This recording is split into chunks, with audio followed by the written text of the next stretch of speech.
जय हिंद friends, welcome back to my YouTube channel English with Agrim. आज हम इंग्लिश ग्रामर के उस टॉपिक को पढ़ने जा रहे हैं जिसका नाम है ट्रांसफॉर्मेशन ऑफ सेंटेंसेस। इसके एनडीए, एयरफोर्स, नेवी, आर्मी में सबसे ज्यादा क्वेश्चन पूछे जाते हैं और मेरा ऐसा कॉन्फिडेंस है कि अगर आप इस टॉपिक को मेरे पढ़ाए हुए लेक्चर से कंप्लीट कर लेते हैं और जो आगे वाले पार्ट है उन्हें भी आप पढ़ लेते हैं तो ऐसा कोई क्वेश्चन नहीं होगा जो इन कॉन्सेप्ट से बाहर चला जाएगा। तो चलिए वीडियो को स्टार्ट करते हैं।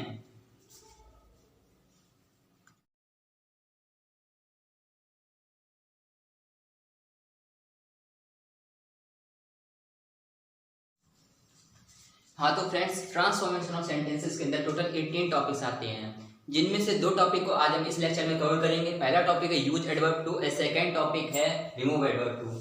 तो शुरुआत करते हैं पहले टॉपिक से जो है use adverb too. First topic है हमारा use adverb too, T double वाला टू है। इस रूल के अंदर ये है कि टी डब्ल्यू टू के हटाकर हम सो लगाते हैं और टीओ वाला टू को हटाकर हम दैट लगाते हैं और पूर्ववर्ती कर्ता और टेंस के अकॉर्डिंग हम कैन नॉट या कुड नॉट का यूज करते हैं। जैसे कि एग्जांपल देखिए, या फिर आप रूल्स लिख देते हैं, आप रूल लिख लीजिए। टी डब्ल्यू टू को हटाकर टी डब्ल्यू टू को हटाकर सो का यूज करते हैं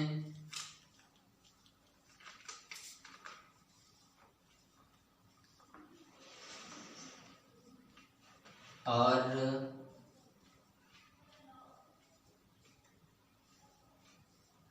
टू की जगह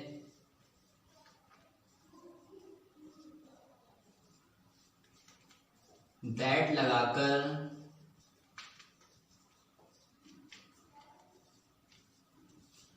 पूर्ववर्ती कर्ता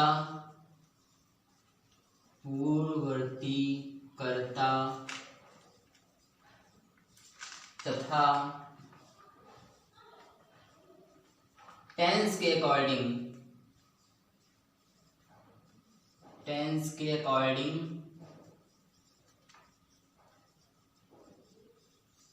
कैन नॉट या कुड नॉट का यूज करते हैं। कैन नॉट या कुड नॉट का यूज करते हैं। कुड नॉट का यूज करते हैं। जैसे कि इसमें एग्जांपल देखिए, जैसे कि एग्जांपल है हमारा he is too weak to walk. तो इसमें क्या करेंगे हम, इसमें ये करेंगे ही इज टू की जगह का सो का यूज करेंगे। ही इज सो वीक, उसके बाद टीओ टू, इसकी जगह इसका यूज करेंगे, दैट का यूज करेंगे। He is so weak that, पूर्ववर्ती कर्ता के अनुसार, पूर्ववर्ती कर्ता क्या है, ही, दैट ही।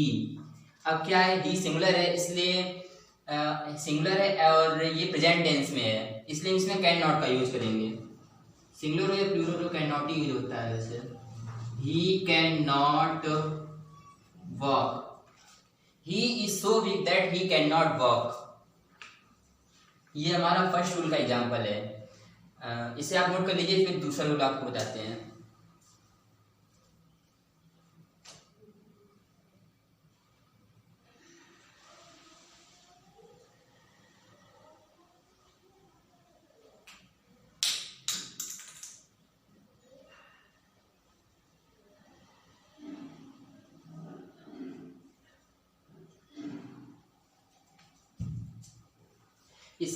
इसका ये आप एक और एग्जांपल देख लीजिए जो कि ये है, he is too old to learn. इसका कैसे बनेगा सेंटेंस, इसका ऐसे बनेगा, ही इज बिल्कुल सेम ऊपर की तरह है ये भी। टू की जगह किसका यूज करेंगे, सो का यूज करेंगे। He is so old that he, अब क्या ये भी सिंगुलर टेंस में है, इसमें भी कैन नॉट का यूज करेंगे। ही कैन नॉट लर्न, ठीक है। और हाँ, इसमें एक चीज ध्यान दीजिए, कुछ लोग क्या करते हैं, इधर लिख देते हैं, कुछ लोग ये करते हैं कैन और नॉट इसको अलग अलग लिख देते हैं, जो कि अलग अलग नहीं लिखा जाता है। कैन नॉट को साथ में ही लिखा जाता है, कैन नॉट को हमेशा साथ में ही लिखा जाता है, और कुड नॉट को अलग अलग लिखा जाता है, कुछ इस टाइप से। तो ये छोटी छोटी चीजें हैं, इस पे आप ध्यान दीजिए, इसलिए देख लीजिए, फिर आपको सेकंड रूल बताते हैं।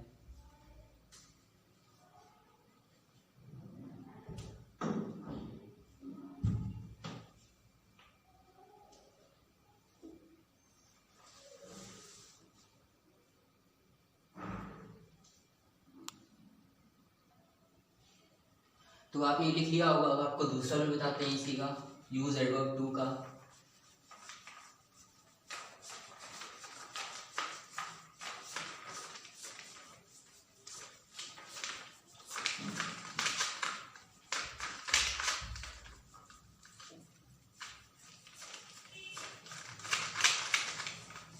यूज एडवर्ब टू का रूल नंबर सेकेंड,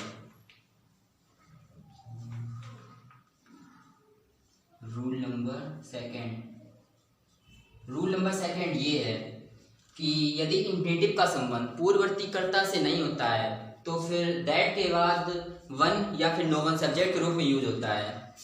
जैसे कि रूल देखिए, यदि इंफिनिटिव का संबंध, इंफिनिटिव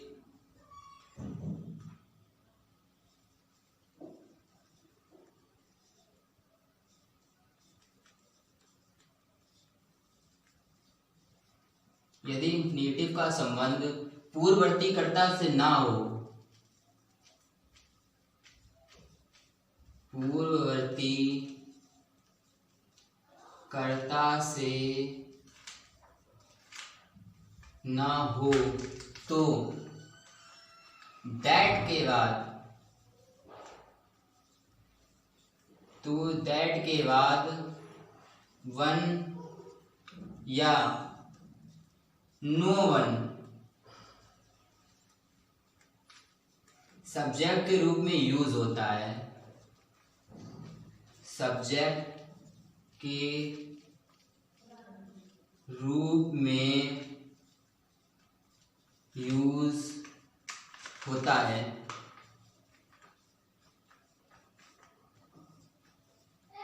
जैसे कि इसका एक एग्जांपल देखिए आप, इसका एग्जांपल है जैसे कि the wind is too fast to cycle. तो सेंटेंस में है the wind is too fast to cycle, हवा इतनी तेज है कि मतलब साइकिल नहीं चला सकते हैं। और रूल के अकॉर्डिंग यदि इंफिनिटिव आपको बता देते हैं, इंफिनिटिव होता है टू प्लस वर्ब, इधर लिख देते हैं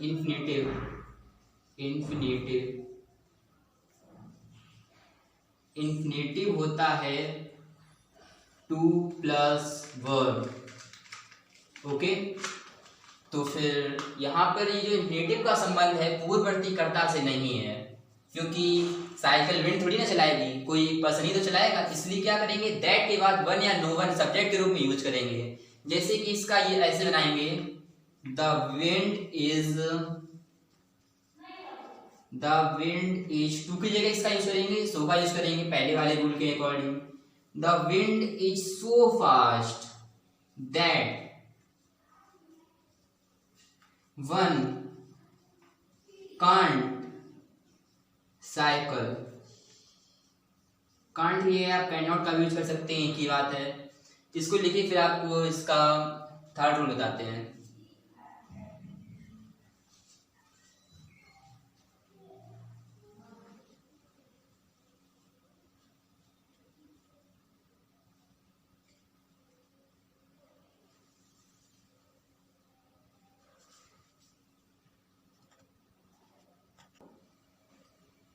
तो आप लोगों ने इस रूल को लिख लिया होगा। अब रूल नंबर 3 बताते हैं।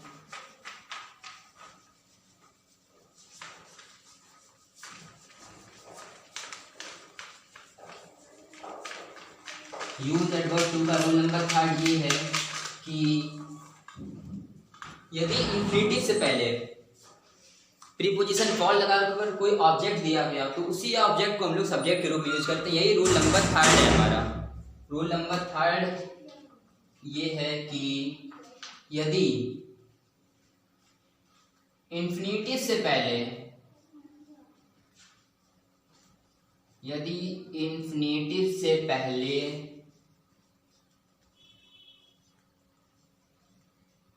प्रीपोजिशन फॉर लगाकर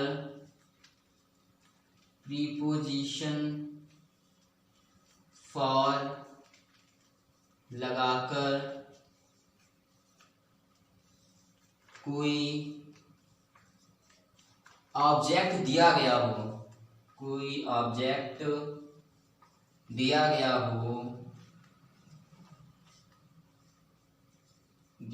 हो तो उसी ऑब्जेक्ट को सब्जेक्ट के रूप में यूज करते हैं। तो उसी ऑब्जेक्ट को सब्जेक्ट के रूप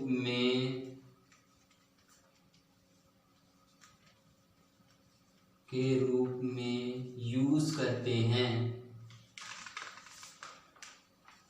आप लोग मेरी राइटिंग को ज़्यादा फोकस मत करिए क्योंकि व्हाइट बोर्ड पर मेरी राइटिंग ज़्यादा अच्छी आती नहीं है। मेरी क्या मैक्सिमम लोग तो ये रूल आप लोग समझ गए होंगे। इसका हम लोग एग्जाम्पल देखते हैं। जैसे कि इसका एग्जाम्पल है, इसी रूल का एग्जाम्पल है, this house is to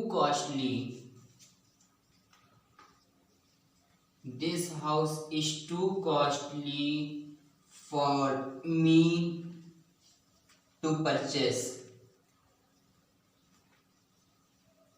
this house is too costly for me to purchase. इसको ऐसे बनाएंगे, this house is so costly. अब ये जो आपको बताया गया था रूल में कि इंफिनिटिव से पहले प्रीपोजिशन फॉर लगाकर अगर कोई ऑब्जेक्ट दिया गया हो तो इंफिनिटिव हमारी टू है, इससे पहले प्रीपोजिशन लगाकर एक ऑब्जेक्ट दिया गया मी, इसी को हम लोग सब्जेक्ट के रूप में यूज करेंगे। This house is too costly that I can not या कांट परचेस। ओके, तो इस रूल को आप लोग समझ गए होंगे, इसे नोट कर लीजिए। फिर आपको नेक्स्ट रूल बताते हैं।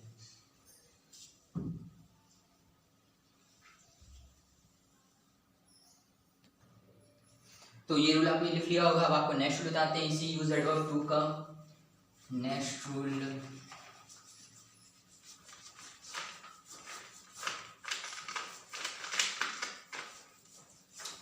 रूल ये है कि रूल नंबर 4 पहले लिख देते हैं। रूल नंबर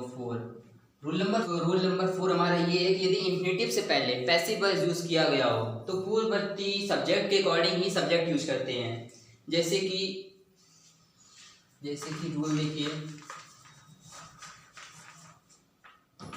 यदि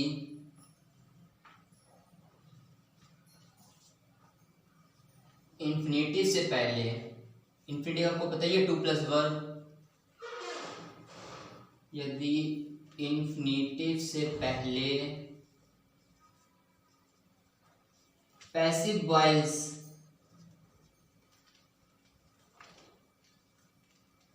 दिया गया हो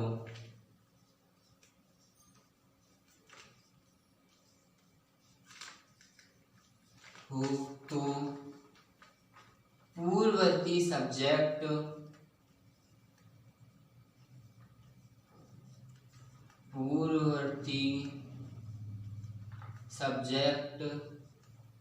के अनुसार ही सब्जेक्ट यूज करते हैं। सब्जेक्ट यूज करते हैं। जैसे कि रूल नंबर 3 में हमारा एग्जांपल था, this house is too costly for me to purchase. यदि इसी एग्जांपल को इस टाइप से हम डिनोट करें कि this house is too costly for me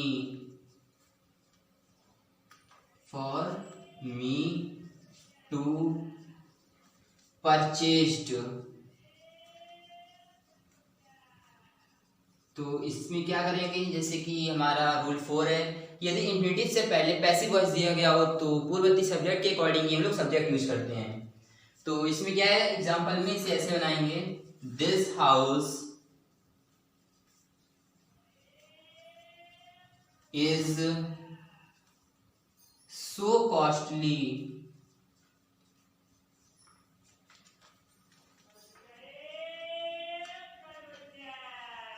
that I can not be purchased, that I cannot be purchased, PURCHASED।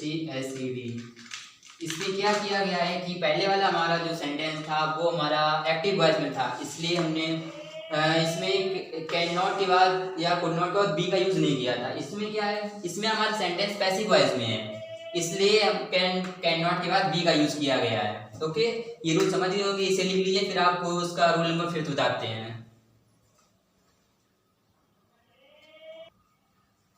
तो ये रूल आपने लिख लिया होगा। इसके बाद रूल नंबर 5 है यूज एडवर्ब टू का, कि यदि जैसे कि रूल नंबर 4 तक हमने पढ़ा इन्फिनिटिव बाद ये है, इन्फिनिटिव बाद वो दिया गया हो, पैसिव वॉइस में हो, अगर आपको इन्फिनिटिव भी ना दिया गया हो तो आप क्या करेंगे, दिमाग लगाइए, अगर आपको इन्फिनिटिव भी ना दिया गया हो तो आप क्या करेंगे। तो यही हमारा रूल नंबर 5 है कि अगर हमारा इन्फिनिटिव दिया ही ना गया हो तो बात सेंटेंस के अंत में beyond the proper limit, extremely, excessively, ऐसे वर्ड्स का यूज किया जाता है। यही रूल नंबर 5। यदि infinitive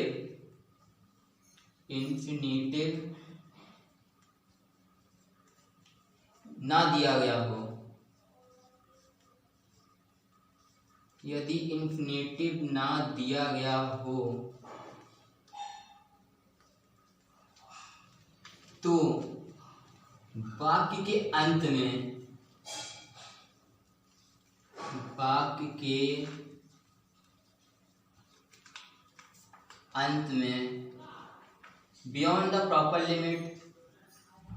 beyond the proper limit, extremely, EXTREMALY, extremely, या फिर एक्सेसिवली जैसे शब्द का यूज करते हैं। आप इन्हीं दो शब्द को याद रखिए, ज़्यादा ऐसे और भी वर्ड्स हैं लेकिन आप इन्हीं याद रखिए। पहला है बियॉन्ड द प्रॉपर लिमिट, दूसरा एक्सट्रीमली, जैसे वर्ड्स का यूज करते हैं। जैसे कि इसमें एक एग्जांपल देखते हैं, इसका एक एग्जांपल है, एग्जांपल ले लेते हैं,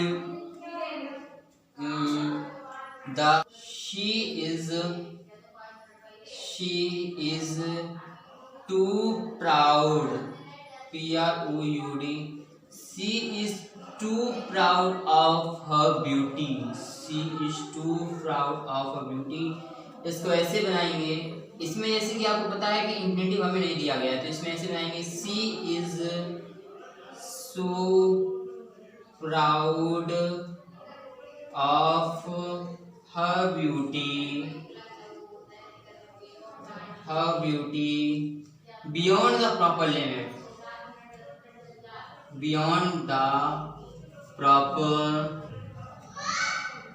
limit, ठीक है। इसके बाद जो हमारा नेक्स्ट टॉपिक है रिमूव एडवर्ब टू। इसमें जो यूज एडवर्ब टू के जितने भी रूल्स मैंने आपको बताए हैं उसके ठीक विपरीत रूल्स इसमें यूज होंगे रिमूव एडवर्ब टू में। तो आपको होमवर्क के लिए कुछ क्वेश्चंस देते हैं, वो आप कमेंट से बताना, फिर उसका रिप्लाई मैं आपको नेक्स्ट वीडियो में बताऊंगा कि उसका सही सॉल्यूशन क्या है। ओके, तो आप पहले इस रूल को नोट कर लीजिए, फिर आपको इसके बाद कुछ क्वेश्चंस देते हैं।